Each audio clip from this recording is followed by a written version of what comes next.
Which brings me in beautiful segue to the theme of our piece this time, which is behind closed doors. So in this one we've considered the kinds of things that we hide, the kinds of things that we reveal. It actually is a perfect follow-up from musical theater history earlier this morning because they ended with the song Doors. So it's as if we planned it leading into this one. And that's all I have for you. Enjoy the show. Thanks for being here.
My sons, you will have a city and a home far from me. I shall be left lonely, and you will live without your mother always. For I must go in exile to another land, never have have my joy in you, or see your bright young progress. Never deck your brides, your marriage beds, or light you radiant to your wedding day. Oh, what a blight my ruthlessness has been! How useless, little ones, my nursing, all your growing up. How useless all the cares endured, the wearying solicitudes, the shooting agony of giving you your lives. And now how miserably have dwindled my innumerable dreams of you. Your loving comfort when I am old, your own hands dressing me when I am dead, a passing every person might desire. Such sweet fancy vanishes, and wrenched from you instead, I shall drag my sad life out alone. Your own dear eyes shall forever miss your poor mother's face. Your way of life and hers torn utterly apart. Will you let those eyes now stare their fill, and your last smiles linger to the last? Oh, what shall I do? My heart dissolves when I gaze into their bright irises. No, I cannot. Goodbye to my determination. I shall take my boys away with me. Why damage them trying to hurt their father and only hurt myself twice over? No. Goodbye to my decisions. Go. Go! I am in agony and lost. The evil that I do, I understand full well. But a passion drives me greater than my will. Passion is the curse of man. It wreaks the greatest ill.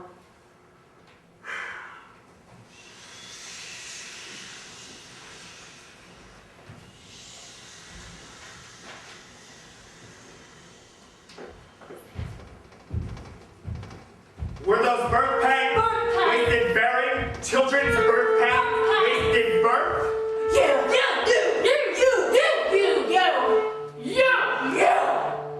My lady, after staring safe between the dark blue clashing gorges, Would you hug a rankling hatred to your heart? A loathsome rage for murder and revenge. A loathsome rage for murder and revenge. a loathsome rage for murder and revenge, a loathsome rage for murder and revenge. Those that spill the blood of family stain themselves with heaven's anger.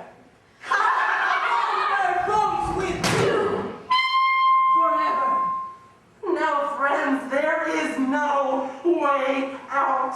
They have to die, and since they must, let me be the one to cut them down, the very one that gave them life. Yes, heart, be still. Why vacillate? The act is necessary as it is cruel and hard. Yes, reluctant hand, grip the sword, grip it, Medea, grasp your borderline of lifelong pain. Away this flinching, away this longing. Even when you kill them, they are dear. Oh, my sons, I am in despair. Despair.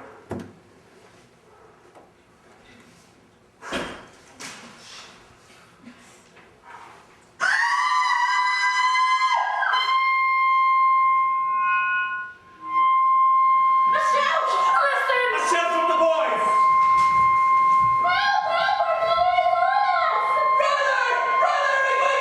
Murderous, relentless woman, shall we break in? Snatch them from death!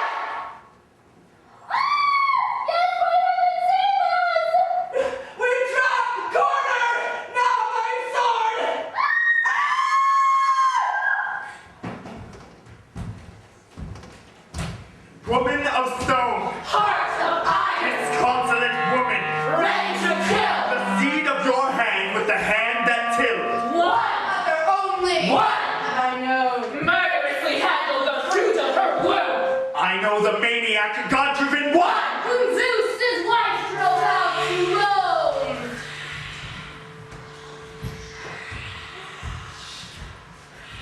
Desperate woman, goaded to slaughter. The sons of her flesh, clean against nature, she sent her flesh into the sea, sour her flesh down into the ocean, dashing to witness to death with her own. What ghastlier thing is left to be known? Women Oh, women, in love, and in pain. what ruin you brought on us human beings.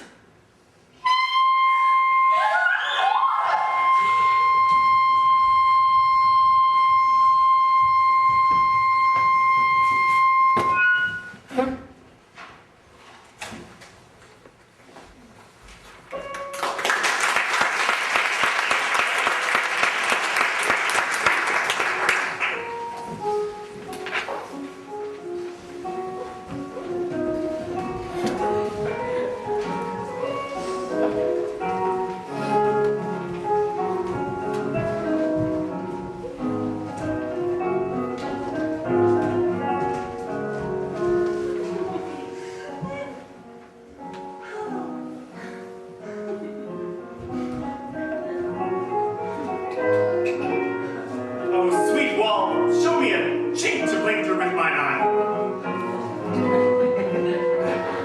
Thanks, courteous wall. Jove shield thee well for this. But what see I? No Thisbe do I see. Oh, wicked wall, through whom I see no bliss. Cursed be thy stones for thus deceiving me. Oh, wall, full often hast thou heard my bones, my dear here missing thee. I see a voice. No light in the chink. 'Tis fine, and I can hear my Thisbe's face. Thisbe?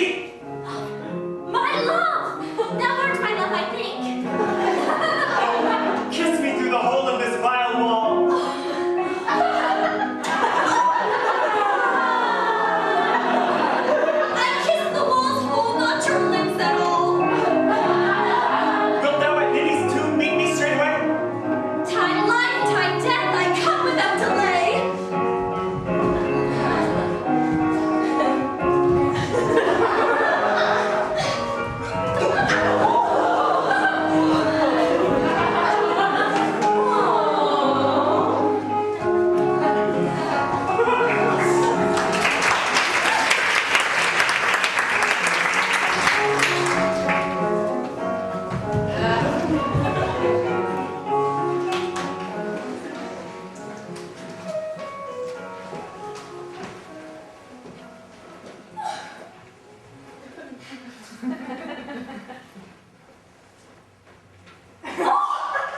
What an impertinent thing is a young girl bred in a nunnery! How full of questions. Prithee, no more, Helena. I have told thee more than thou understands already. The more to my grief. I would fain know as much as you, which makes me so inquisitive. Nor is enough I know you're a lover, unless you tell me who 'tis you sigh for. When you are a lover, I think you'll fit for a secret of that nature. 'Tis true, I never was a lover yet, but I begin to have a shrewd guess what 'tis to be so, and fancy it very pretty to sigh and sing and blush and wish and dream and wish and long and wish to see the man, and when I do, look pale and just as you did when my brother brought home the English colonels to see you. What do you call him? Don Bellfly? Fie, Helena! That book betrays you. I'm sure 'tis so. Or is it Don Antonio, the viceroy's son? Or perhaps the rich old Don Vincenzio, whom my father designed you for a husband. Why do you blush again? Oh, with indignation!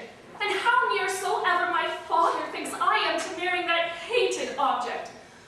I shall let him see that I understand better what's due to my beauty, birth, and fortune, and more to my soul than to obey those unjust commands. Now hang me if I don't love thee for that dear disobedience.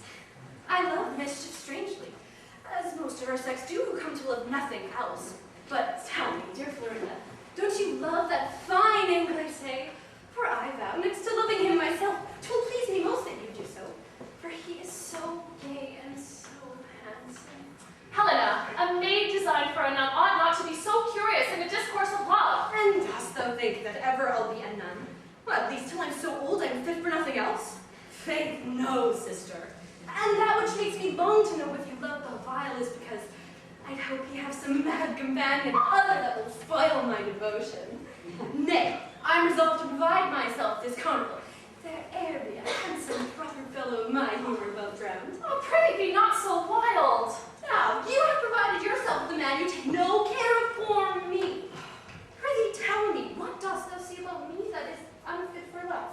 Have I not a world of youth, a humor gay, a beauty passable, well-shaped, clean-limbed, sweet-breathed, and sense enough to know how these ought to be employed to the best advantage? Yes, I do, and will. Therefore lay aside your hopes of my future by my being a devote. And tell me how you came acquainted with this Belvile. For I perceive you knew him before he came to Naples. Yes. Oh, I knew him at the siege of Pamplona. He was then a colonel of French horn who, when the town was ransacked, nobly treated my brother and myself, preserving us from all insolences. Oh, and I must own, besides great obligations. How I not know that would please kindly for him about my heart, but will suffer no other to enter. But see my brother. Good morrow, sister. Pray tell me, when did you last see your lover, Don Vincencio? I know not, sir. Callous, when was he here last? For I consider it so little. I not know when it was.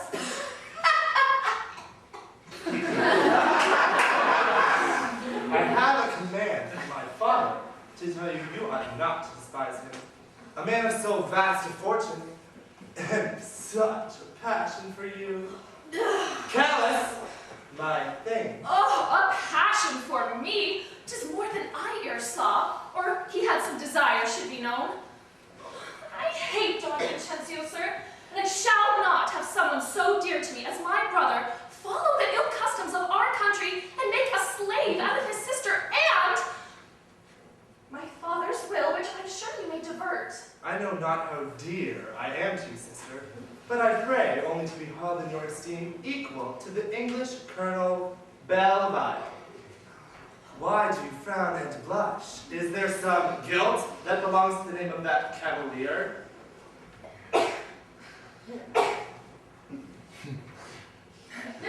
I'll not deny I value Belvile. When I was exposed to such dangers as the license, lust of common soldiers threatened when rage and conquest flew through the city. Then Belvile, this criminal, for my sake, flew himself into all dangers to save my honor. Now, will you not allow him my esteem? Yes, pay him what you will in honor. But what jewels will that cavalier present you with? Those of his eyes and heart? And are not those better than any Don Vincenzo has brought back from the Indies? Why, how now? Has your nunnery breeding taught you to understand the value of hearts and eyes? And to believe Vincenzios deserve value from any woman. He may perhaps increase her bags, but not her family. This is fine. Go, up to your devotion, for you are not designed for the conversations of lovers. Nor sing so loud. Is it not enough you make a nun of me, but you must cast my sister away too, exposing her to a worse confinement than a religious life? The girl's mad! Is it a confinement to be carried into the countryside to an ancient villa belonging to the Vincencios these 500 years, and to have the prospect to see all her own which meets her eye? Large fields, a fine air, and gardens where she may walk and gather flowers? When by moonlight. Have you done yet? And this man you must kiss. Nay, you must kiss none but him too. And nuzzle through his beard to find his lips. And this you must submit to for 60 years, and all for a jointure. For all your character of Don Vincenzio, she is as likely to marry him as she was before. Marry Don Vincenzio. Hang me, such a wedlock would be worse than adultery with another man. You have considered, sister, that this cavalier will have no fortune to bring you to. Banished his country, pitied abroad, and despised at home. What then? The viceroy's son is better than old Sir 50 Don Vincenzio. Callus! Take her hence and lock her up all this carnival. And at last she shall begin her everlasting penance in a monastery. I care not. I'd much rather be a nun than be obliged to marry as you would have me, if I were designed for it. Do not fear the blessing of that choice, for you shall be a nun. Shall I? You may chance to be mistaken by my way of devotion. A nun, yes, I'm like to make a fine nun. I have an excellent humor for a great. No, I'll have a saint of my own to bring to you shortly, if I like any that dares venture on me. Callus! Make it your business to watch this wild cat. As for you, Florida, I've only tried you all this while and urged my father's will. But mine is that you would love Antonio. He is young and brave, all that can complete the happiness of a gallant maid. This absence of my father will allow us to free you from Vincenzio by marrying here, which you must do tomorrow. Tomorrow? Tomorrow, or 'twill be too late. 'Tis not my friendship for Antonio which makes me urge this for you, but love for thee and hatred for Vincenzio. Therefore resolve upon tomorrow.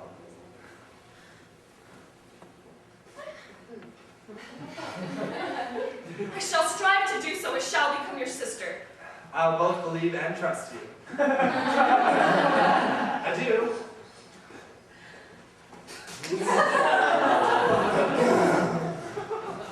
As becomes his sister, that is to be resolved your way as he is his.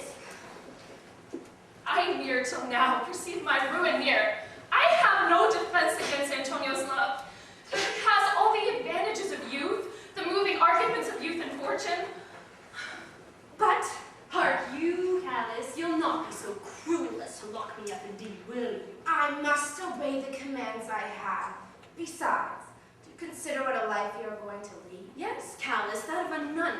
And until then, I'll be indebted a world of praise to you if you let me see now what I never did. The divertissements of a carnival. What, go and masquerade? It will be a fine farewell to the world. Pray, what would you do there? That which all the world does, as I'm told. Be as mad as the rest and take all innocent freedoms. Sister, you'll go too, will you not? Come, prithee be not sad. We'll outwit 20 brothers if you'll be ruled by me. Come, take off this dull humor with your clothes and assume one as gay and fantastic as the dress my cousin Valeria and I have provided. And let's ramble. Callus, will you give us leave to go? I have a youthful itch of going myself. Madam! I thought your brother might not know it, and I might wait on you. Then for by my troth, I'll not trust young girls alone. Thou seest my brother's gone already, and thou shalt attend and watch us.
I am hastening to your door to bring you, as your friend, some information about the status of your reputation. I visited last night some virtuous folk, and quite by chance it was of you they spoke. There was, I fear, no tendency to praise your polite behavior and your dashing ways. The quantity of gentlemen you see in your by now notorious country. So easily criticized by anyone that I was much surprised. Of course, I needn't tell you where I stood. I came to your defense as best I could. Assured them you are harmless and declared your soul was absolutely unimpaired. But now some things must relax. Your excuse of however hard one tries. Now force at last into concealing your behavior, madam, is misleading. And it makes a bad impression, giving rise to ugly gossip and obscene surmise. And that if you were more what you could, you wouldn't be so much misunderstood. Not that I think you can change. Oh, no. The saints preserve me, not so low. But, be of good conscience, never did suffice. One must avoid the outward show of vice. Madam, you are too intelligent, I am sure, to think my motives anything but pure in offering you this counsel, which I do with a zealous interest in you. Oh. I have been taking you amiss. I'm very much obliged to you for this. And I'll at once discharge the obligation by telling you about your reputation. You've been so friendly as to let me know what certain people say of me. And so I mean by to follow your benign example by offering you a somewhat similar sample. The other day I went to an affair and found the most distinguished people there, discussing piety both false and true. The conversation soon came to you. Alas, your prudery and bustling zeal appear to have a very slight appeal. Your affectation of a grave demeanor, your endless talk of virtue and honor, the attitude of your suspicious mind for finding sin where there is none to find, your sharp aspersions on people's pure and innocent diversions, these all were mentioned in matter, and in fact were roundly and concertedly attacked. What good, they say, are all those outward shows, when everything belies her pious purpose? She prays incessantly, but then, they say, she beats her maids and chips them of their pen. She shows her zeal in every holy place. And still, she's vain enough to paint her face. She holds that naked statues are immoral, but with a naked man, she'd have no quarrel.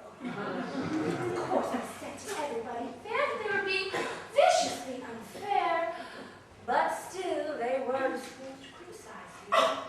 I dare not hope for gratitude, but I did not expect so acid a reply. But since you've been so extremely tart, the second counsel here seems the heart. Madam, I think we may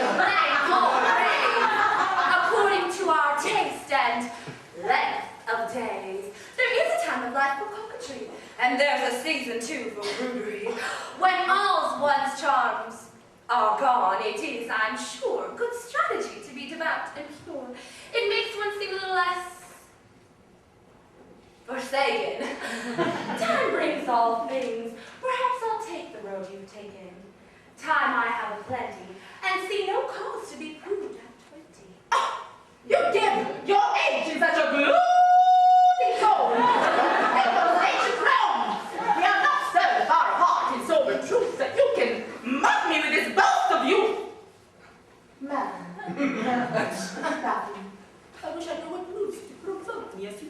For my part, madam, I would like to know why you abuse me everywhere you go. Is it my fault, dear lady, that your hand is not, alas, in great demand? Then men admire me and pay me a court, and daily make me offers of the sort that you'd love to have them make to you. How can I help it? What would you have me do? If lovers is what you want, then please, feel free to take as many as you can from me. Oh, come! Do you think the world is losing sleep over the flock of lovers which you keep? I find it difficult to guess what price you pay for their devotedness. Surely you don't expect us to suppose mere merit could attract so many birds. It is not your virtue that they dazzle by, nor is virtuous love, which is that. You're fooling no one. Madam, the world is not blind.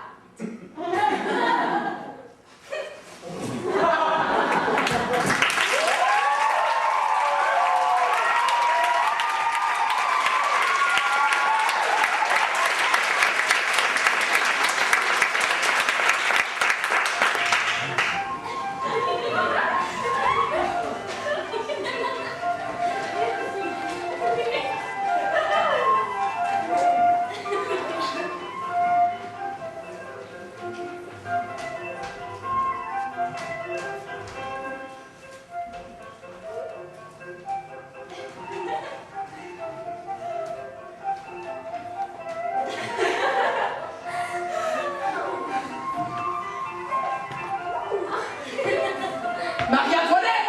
C'est elle dans le château, je la vois! Hé, allons-y!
At the secret stairwell, quickly! I must go there.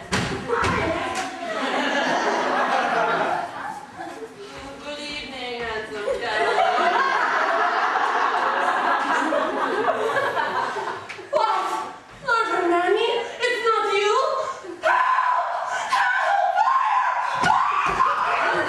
One more word, Duena, and you're dead.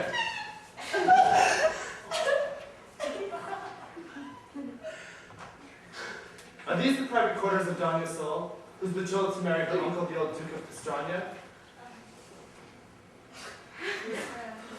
A very worthy lord whose ardent spirit belies his gray hairs. Come on, tell me! Is it not true that every night while the old man sleeps undisturbed, your fair mistress entertains a smooth-faced younger lover? Well, will you not speak? You forbade me to speak a word. Just one. Yes or no? Is your mistress Don Yasol de Silva? Tell me. Yes! Why? No matter. And her fiancé, the Duke, is away, I assume. He is. And her younger lover is expected, yes? He is. What I would dead. Yes. And this is the place where they're going to meet. It is. Then quickly, hide me! Hide you? Yes, me! Why? No matter! Hide you here? Yes, here! Never. Make your choice, Duena.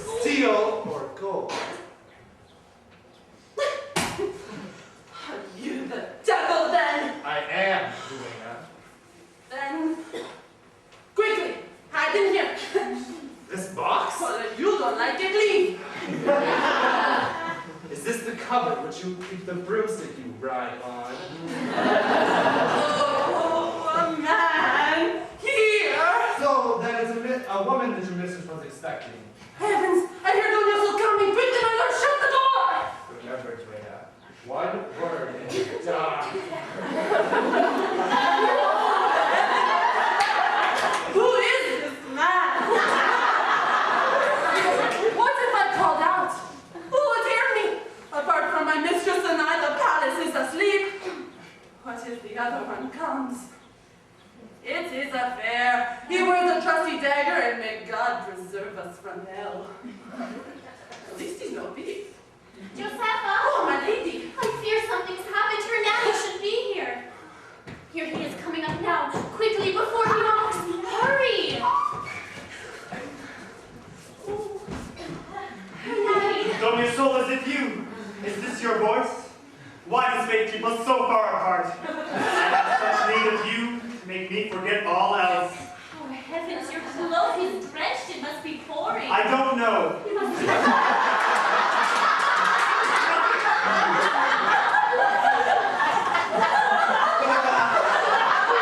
It's nothing. Take off this cloak. Don Yusel, beloved, tell me.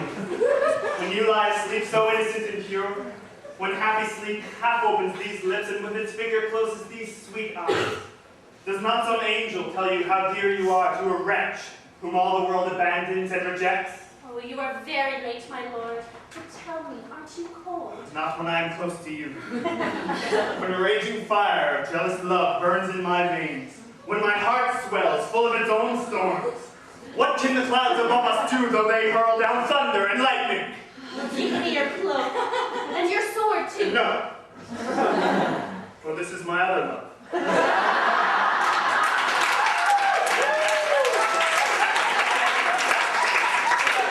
Faithful and true.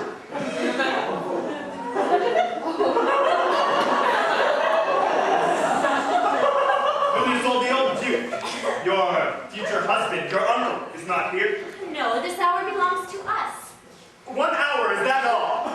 We only have 1 hour, and what then? I must forget or die. My angel, 1 hour with you, with whom in truth I'd spend my life, and then eternity. Nanny. I'm happy the duke's away. I'm like a trembling thief who forces doors. Quickly I come in, I see you, and I rob the old duke of your sweet voice and looks. And I am happy.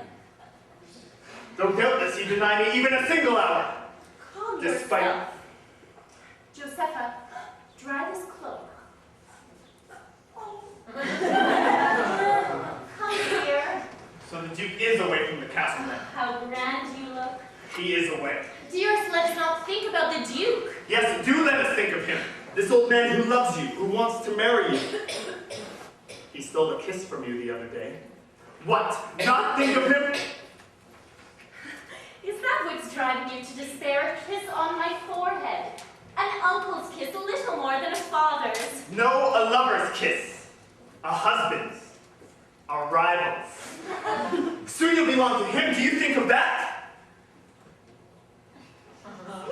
Who is it that has arranged this marriage? You're being forced into it, I hope. They say the king requires it. The king! The king! How much more do you have to say, for God's sake? Do you think that it's comfortable in this cupboard?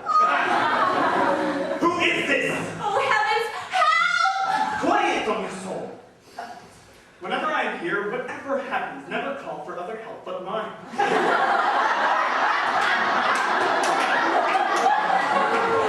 What were you doing in there? Well, does it look as though I was riding off in the forest?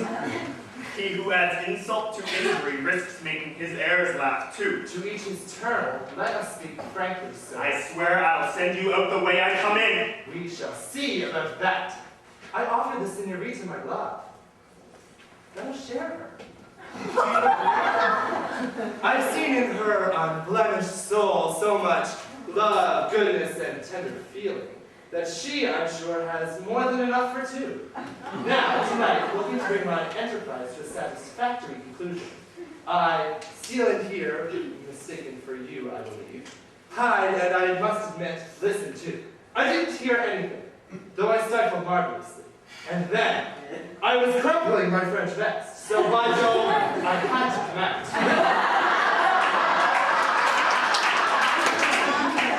This dagger is rather uncomfortable too, and it wants out.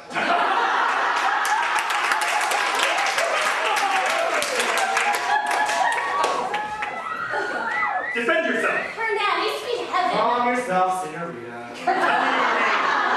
Tell me yours. That is a secret that I reserve for the man who someday, with my knee upon his breast, shall hear it whispered in his ear, and feel my dagger at his heart. Then tell me that man's name. What's that to you? On guard! There's someone at the door! Who knocks so loud? Lolita, heaven preserve us. The Duke has come back. The Duke! Then all is lost! Have mercy on me! Oh!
You must make up your mind once and for all.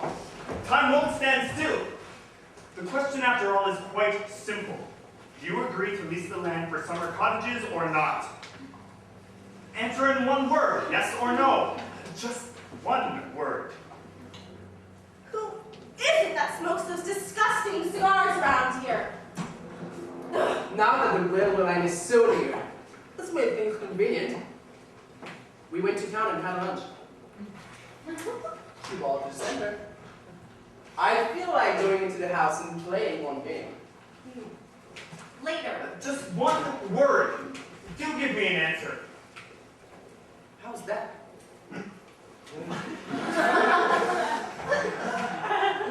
Yesterday I had a lot of money. Today there's hardly any left. Poor Varia tries to economize by feeding everyone milk soup. And in the kitchen they get nothing but dried peas while I squander money foolishly. There you go. Allow me, ma'am. I'll pick them up in an instant. Please do, Yasha. And why did I go to town for lunch? That miserable restaurant of yours, with its music and tablecloths smelling of soap. Why eat so much, Leonia? Why drink so much? Why talk so much? Today in the restaurant, again you talked too much, and it was also pointless. About the decadence. And to whom? Talking to the waiters about the decadence? Yes. I'm incorrigible. Why do you keep twirling about in front of me? Sorry. I can't help but laugh every time I hear your voice. It's either she or I. Go away, Yasha. Run along. Ma'am, at this very instant. The rich men Deraganov is prepared to buy the estate. They say he's coming to the auction himself. Where did you hear that? That's what they're saying in town. Our aunt in Yaroslav promised to send us something. What and how much? Nobody knows. How much do you think she'll send? 100,000? 200? Oh, 10 or 15,000, and we'll be thankful for that. Forgive me, but I have never met such queer, unbusinesslike people as you, my friend. You're told in plain language that the estate is to be sold, and it's as though you don't understand it. But what are we to do? Tell us what.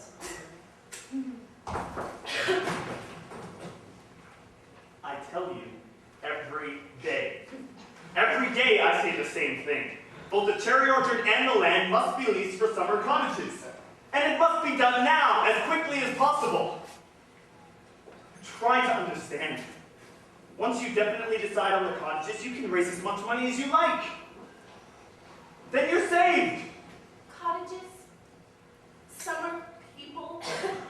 Forgive me, but it sounds so vulgar. I agree. I literally burst into tears, start shouting, or fall into a faint.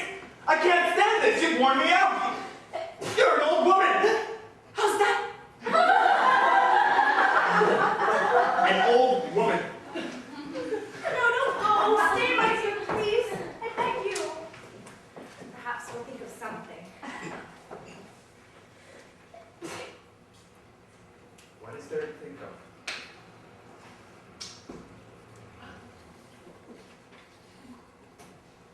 Don't go away. Please. With you here, it's more cheerful. Somehow. Keep expecting something to happen. Like a house caving in on us.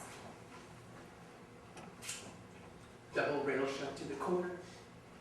Crest stable to the center. We've sinned so much. What sins could you have? They say I've eaten my entire fortune in candies. Oh, my sins. I've often squandered money recklessly. Like a mad woman.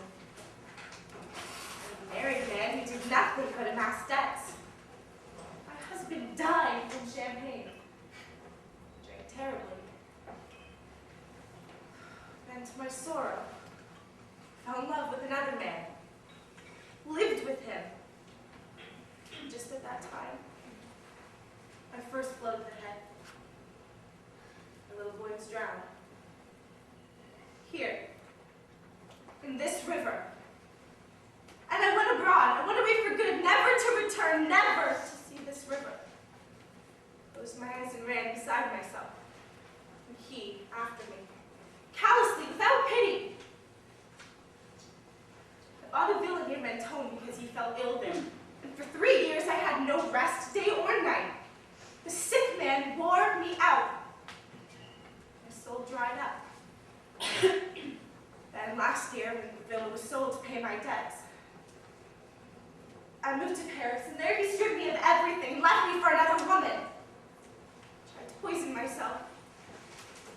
Stupid, so shameful. And suddenly I felt a longing for Russia, for my own country, for my little girl. Lord, Lord, be merciful. Forgive my sins. Don't punish me anymore. This came today from Paris. He asks my forgiveness, begs me to return.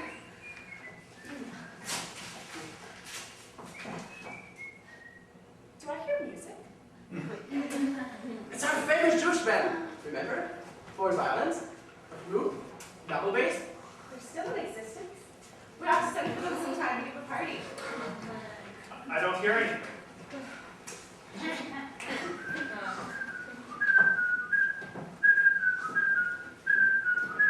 The Germans for play will turn the Russians to friendlies. Like it's quite a play I saw yesterday at the theater.